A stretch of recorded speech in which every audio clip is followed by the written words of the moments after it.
Can Vedas be considered a history book? Can Puranas be considered a history book? Or can Upanishads be considered a history book? The answer is no. They are not books of history. They can be good sources of history, but they are not books of history. Is Arthashastra a history book? Again, the answer would be no. It's again a good source of history, but it is not a book of history. सलाम सभी को। आज की video में हम दो चीजों को समझने की कोशिश करेंगे। पहला तो ये कि भारत की सबसे पहले इतिहास की किताब कौन सी थी और कैसी थी, और इससे पहले कि हम उस तक पहुंचे, हम पहले यह समझने की कोशिश करेंगे कि आखिर एक इतिहास की किताब होती कैसी है, किस बुक को हिस्ट्री की किताब कहा जाए, किस बुक को हिस्ट्री की किताब न कहा जाए। तो चलिए जरा समझते हैं क्या कंटेंट्स हैं जो एक हिस्ट्री की किताब को एक हिस्ट्री की किताब बनाते हैं।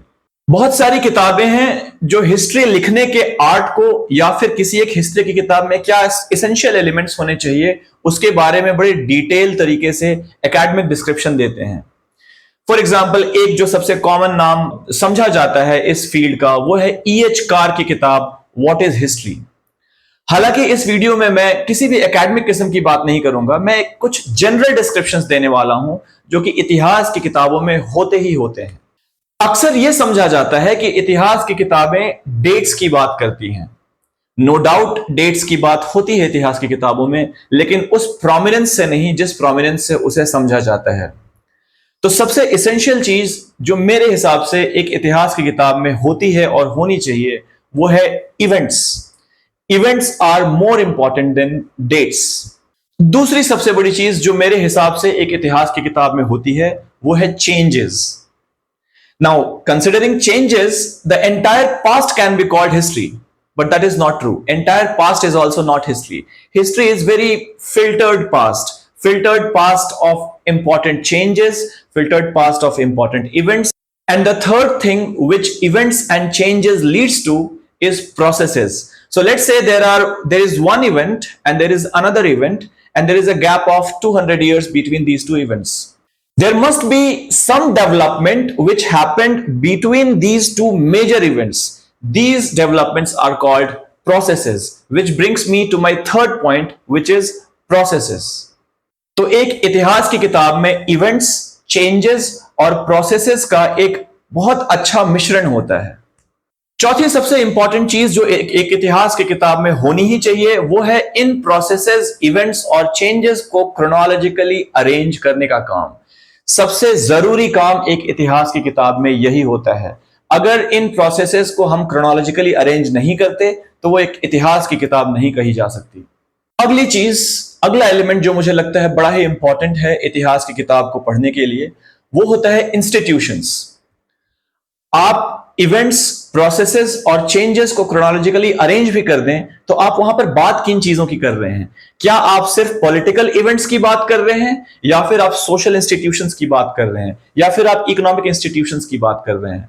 तो एक आइडियल इतिहास की किताब में सिर्फ पॉलिटिकल नैरेटिव नहीं होता, बल्कि एक अच्छा सोशल नैरेटिव और बढ़िया इकोनॉमिक नैरेटिव भी होता है उन सारे इकोनॉमिक और सोशल इंस्टीट्यूशंस का जो उस वक्त एग्जिस्ट करते थे, उसकी एनालिसिस होती है।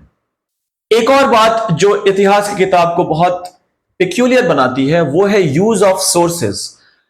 कोई भी आर्ग्यूमेंट, किसी भी किस्म की बात जो इतिहास की किताब में लिखी होती है वो राइटर के पर्सनल थॉट प्रोसेस से इमर्ज नहीं होती, उसका रेफरेंस हमेशा सोर्सेस से होता है। सोर्सेस से मिले हुए इंफॉर्मेशन को फ्यूज कर एक हिस्टोरिकल आर्ग्यूमेंट क्रिएट किया जाता है।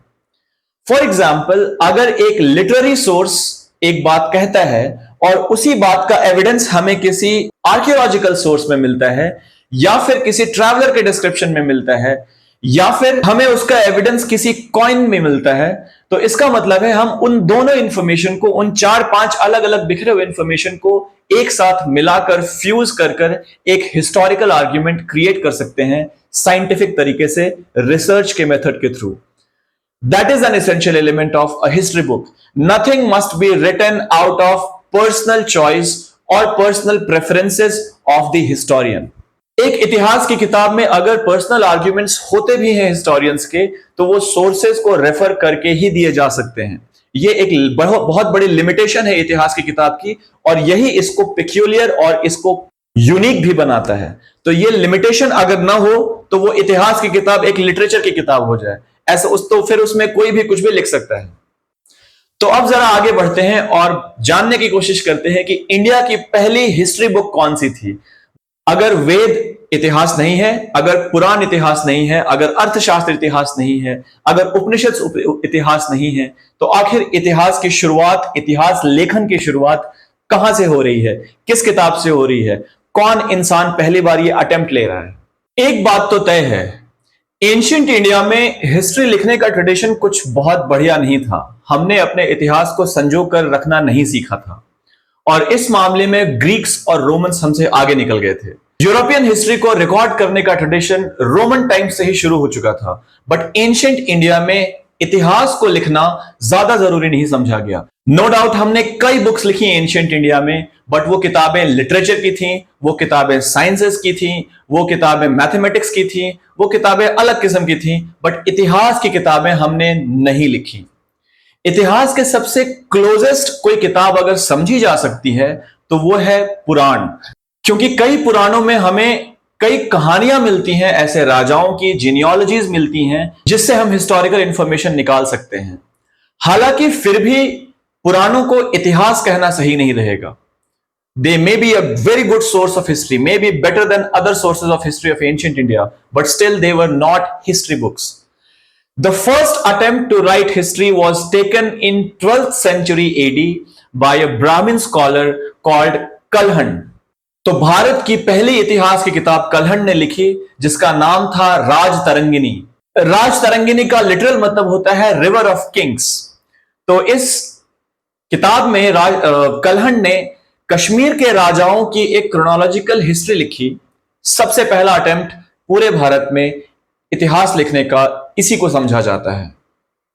तरंग का मतलब होता है लहर, और तरंगिनी मींस नदी जिसमें लहरें होती हैं। तो कलहण ने राज तरंगिनी को अलग अलग चैप्टर्स में डिवाइड किया, और हर चैप्टर का नाम एक तरंग था। इसमें हर तरंग या हर चैप्टर कश्मीर के एक राजा की कहानी कहती है।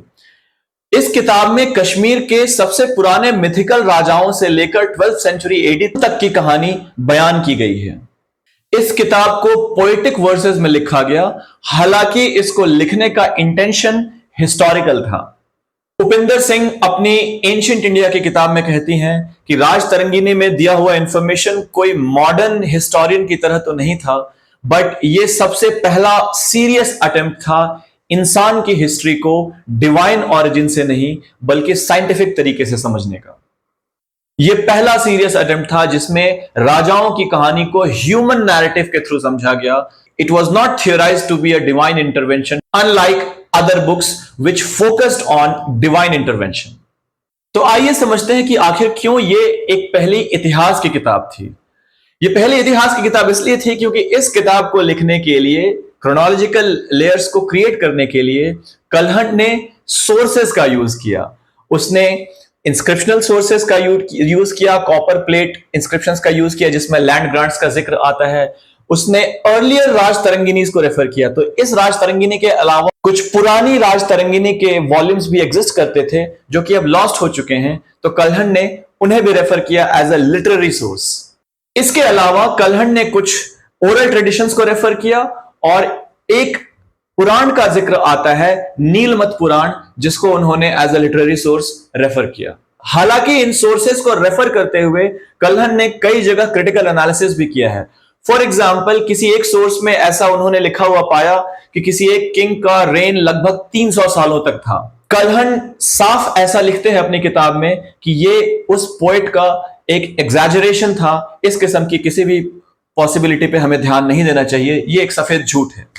इस तरह का एनालिसिस जिसमें कलहण मिराक्युलस इवेंट्स को रिजेक्ट करते हैं, वो उनके क्रिटिकल एनालिसिस को दिखाते हैं, और वो इस बात को भी दिखाते हैं कि कैसे कलहण कोशिश कर रहे थे अलग अलग सोर्सेस को सिस्टमैटिकली कोरिलेट करने की और एक नैरेटिव क्रिएट करने की। पहले 4 चैप्टर्स में, या फिर यूं कहें कि पहले 4 तरंगिनी में, कलहण मिथिकल किंग्स का जिक्र करते हैं, कनिष्क का जिक्र करते हैं, हुनों का जिक्र करते हैं, हुन्स जिन्होंने द माइटी गुप्ता एम्पायर को इन्वेड किया और फिर उनके डाउनफॉल का रीजन बना। और इस तरह से वो लगभग 7th सेंचुरी एडी तक के राजाओं का क्रोनोलॉजिकल लेयर क्रिएट करते हैं। 5वें, 6ठे और 7वें तरंग में कल्हण लालित्यादित्य, अवंतीवर्मन और हर्ष जैसे राजाओं का जिक्र करते हैं। एक करेक्शन, यहां पे जिस हर्ष का जिक्र किया जा रहा है वो पुष्यभूति डायनेस्टी का हर्षवर्धन नहीं है, यहां पर किसी और हर्ष की बात की जा रही है। अब आते हैं अंतिम तरंगिनी पर या अंतिम तरंग पर, जिसमें कल्हण अपने कंटेम्पररी पीरियड के बाद की बात करते हैं और जयसिम्हा के रूल को डिस्क्राइब करते हैं। इसमें Wars, diplomacy, temple constructions, river projects और लैंड ग्रांट्स का भी जिक्र आता है। तो आखिर राज तरंगिनी का इंपॉर्टेंस क्या है? उपिंदर सिंह कहती हैं कि कल्हण ने अपने आप को एक सिस्टमैटिक हिस्टोरियन मानते हुए किताब लिखा था, न कि एक पोएट। हालांकि वो लिखा गया है पोएटिक स्टाइल में, लेकिन कल्हण लिखते हुए अपने आप को हिस्टोरियन की तरह ट्रीट कर रहा था। रोमिला थापर कहती हैं कि यह किताब एक यूनिक हिस्टोरियोग्राफिकल ट्रेडिशन की शुरुआत करती है, क्योंकि ये बार्ड्स के एपिक्स से बिल्कुल अलग मालूम पड़ती है। ये जीनियोलॉजीज को डिस्क्राइब करती हुई किताबों से भी बिल्कुल अलग मालूम पड़ती है। एल बैशम इसे इंडिया का पहला ट्रू हिस्ट्री बुक कहते हैं। ऑरेल स्टेन ने 1900 एडी में इस किताब को ट्रांसलेट किया पहली बार और वर्ल्ड हिस्ट्री में इस किताब को इंट्रोड्यूस किया as an indigenous historical masterpiece. अब बात कर लेते हैं राज तरंगिनी में रह गई कमियों की, कुछ लिमिटेशंस जो इस किताब में हैं, और बहुत सारे लिमिटेशंस हैं। नो डाउट ये पहला अटेम्प्ट था इस इतिहास लेखन को लेकर, पर सिंस ये पहला अटेम्प्ट था तो इसमें लिमिटेशंस बहुत सारी मिलेंगी आपको, वो बड़ा लाजमी है, क्योंकि इतिहास लिखने का ट्रेडिशन इस वक्त तक डेवलप नहीं हुआ था, ये पहली कोशिश है। पहला लिमिटेशन है मिथिकल कंटेंट्स का। शुरुआत के कुछ चैप्टर्स में लेजेंड्स और मिथिकल इवेंट्स का डिस्क्रिप्शन है जो कि हिस्टोरिकली वेरीफाई नहीं किए जा सकते। ऐसा लगता है कि कल्हण ने उन डिस्क्रिप्शंस को फेस वैल्यू पर बस अपनी किताब में एक कंटिन्यूटी के लिए ऐड कर लिया है। इस किताब की दूसरी सबसे बड़ी लिमिटेशन है इसका पोएटिक स्टाइल। चूंकि ये पोएटिक स्टाइल में लिखी हुई इतिहास की किताब है, इसलिए लिटरेरी एम्बेलिशमेंट्स के साथ हिस्टोरिकल इंफॉर्मेशन एक्सट्रैक्ट करना थोड़ा मुश्किल हो जाता है। तीसरी लिमिटेशन मेरे हिसाब से है इसका एलीट नेचर। ज्यादा से ज्यादा डिस्क्रिप्शन इस किताब में एक पॉलिटिकल नैरेटिव को फोकस में रखकर किया गया है। एक एलीट क्लास का ही डिस्क्रिप्शन मिलता है। सोशल और इकोनॉमिक नैरेटिव इस किताब से पूरी तरह से हमें गायब मिलता है, जो कि अब की इतिहास की किताबों में आपको ज्यादा देखने को मिलेगा। एक और लिमिटेशन जो अक्सर इस वक्त की किताबों में, इतिहास की किताबों में पाया जाता था, वो था एग्जैजरेशंस का। फॉर एग्जाम्पल, कल्हण कहते हैं अपनी किताब राज तरंगिनी में कि ललितादित्य का जो एम्पायर था वो एक ग्लोबल एम्पायर था। अब इस बात को किसी भी तरीके से फेस वैल्यू पे एक्सेप्ट नहीं किया जा सकता, तो ये एक हाइपरबोले की तरह ट्रीट किया जा सकता है। तो इस किस्म के एग्जैजरेशंस पोएटिक स्टाइल का हिस्सा होते हैं जिसे हम डिनाई नहीं कर सकते, और इनको क्रिटिकली स्टडी किए बिना हम फेस वैल्यू पे एक्सेप्ट भी नहीं कर सकते। पर अपनी लिमिटेशंस के बावजूद राज तरंगिनी एक पायनियरिंग हिस्टोरिकल क्रॉनिकल है। इस किताब ने बाद के कश्मीरी हिस्टोरियंस जैसे जोना राजा और श्रीवरा को भी इंस्पायर किया। संस्कृत में लिखी गई यह किताब 12th सेंचुरी में हमारे हिस्टोरियोग्राफिकल ट्रेडिशन की शुरुआत है। इतिहास लेखन का भी अपना एक इतिहास होता है, उस इतिहास को हम हिस्टोरियोग्राफी कहते हैं। तो हिस्टोरियोग्राफी इंडिया की एक्चुअल कल्हण की किताब से ही शुरू हो रही है। तो आज की वीडियो में बस इतना ही। आने वाले वीडियोस में हम किसी और थीम पर बात करेंगे। Please like, share, subscribe my channel if you like it.